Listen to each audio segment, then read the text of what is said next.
Assalamualaikum warahmatullahi wabarakatuh. Bertemu lagi dengan saya Oktri di channel Oktri Berbagi.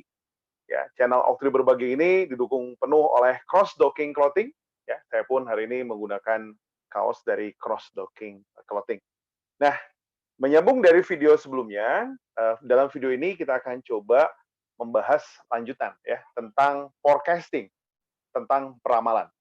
Kalau di video sebelumnya kita sudah bicara basic forecasting, di video yang kedua ini kita akan coba menggunakan satu metode yang agak berbeda ya. Karena metode-metode sebelumnya hanya fokus kepada memberikan rekomendasi satu periode ke depan saja, tapi metode ini akan memberikan rekomendasi beberapa forecast di data forecast di masa yang akan datang dalam jumlah yang lebih banyak ya. Bisa sampai 12 periode atau bahkan 13 periode.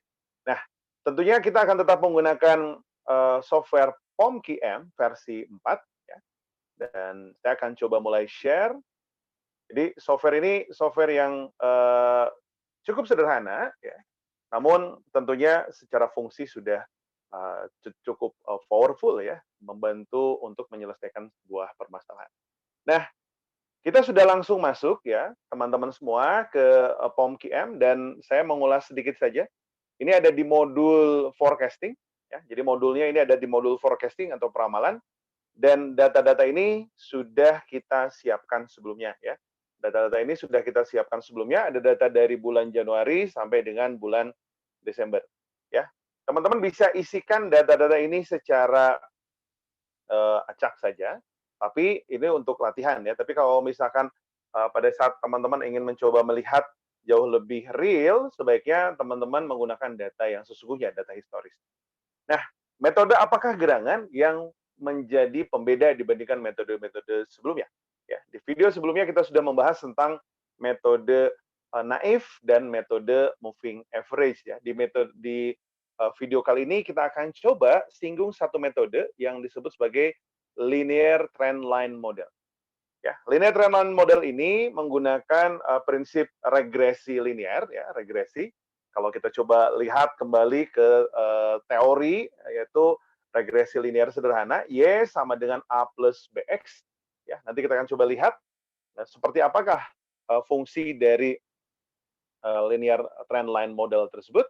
Nah, setelah teman-teman membuat datanya, menyusun datanya seperti ini, maka selanjutnya kita akan coba klik saja solve ya.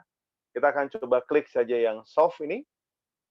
Nah, kita bisa lihat teman-teman sekalian ya, dengan menggunakan linear trend line model, future period atau forecast gitu ya. Ini tidak hanya untuk satu bulan ke depan saja. Ya, dia sudah menunjukkan ada beberapa bulan nih dari periode ke-13 sampai periode ke-26 ya. Dan kalau kita coba dilihat dari mean absolute percent error-nya dengan data yang sudah ada tadi menunjukkan nilai 1,18% atau 1,18% ya. Dan ini adalah forecast untuk periode ke-13, ke-14 dan seterusnya.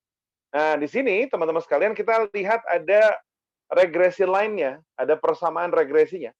Di mana demand itu adalah Y gitu ya. Kemudian A-nya adalah nilai konstantanya 966,985 plus 0,566 dikalikan dengan waktu. Ya, ini apa namanya X-nya gitu ya. X-nya ini kita coba pakai future period. Nah, kalau kita lihat di sini adalah tambah atau plus ya, tentunya gambar di plot datanya lebih cenderung kepada linear naik ya. Bagaimana cara membuktikannya? Teman-teman sekalian bisa langsung klik window, lalu klik graph. Nah, inilah dia tampilan ya. Data, kebetulan memang datanya tidak terlalu fluktuatif gitu ya, tidak terlalu berubah banyak gitu ya, atau punya disparitas data yang tidak terlalu jauh, maka dia menunjukkan lebih fokus kepada linear naik.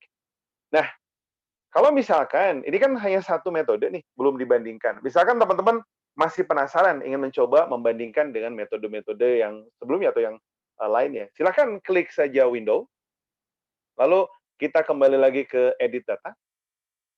Nah, pada saat kita klik kembali lagi ke edit data, tanpa mengalami kesulitan berarti teman-teman bisa diklik ke sebelah kiri ada method ya. Misalkan tadi kan 1, sekian persen, kita coba kembali ke naif saja ya, naif method, lalu kita klik solve. Nah, dia juga cukup kecil ya, 1,916%. Namun ini perbedaannya. Dengan naif method yang bisa kita peroleh adalah next period, hanya satu periode ke depan saja. Sedangkan kalau misalkan kita menggunakan linear trend line model, kita diberikan beberapa periode ke depan, sampai tadi 13 periode selanjutnya. Nah, kalau di sini dapatnya 1,916%, dan ini adalah 967, kita coba bandingkan dengan yang mana tadi, linear trend line model. Teman-teman silahkan klik window, lalu bisa klik lagi edit data, kita kembali ke metode di sini. Kembali lagi ke linear trend line model, lalu silahkan diklik solve kembali. Ternyata ini lebih kecil ya, 1,18%.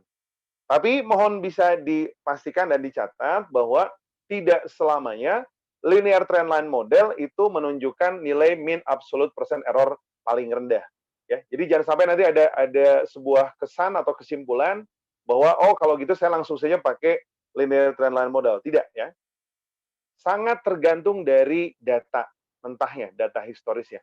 Ya, bisa jadi untuk sebuah data, untuk sebuah kasus itu linear trend line model mungkin secara mean absolute percent error-nya jauh lebih besar dibandingkan metode-metode yang lain.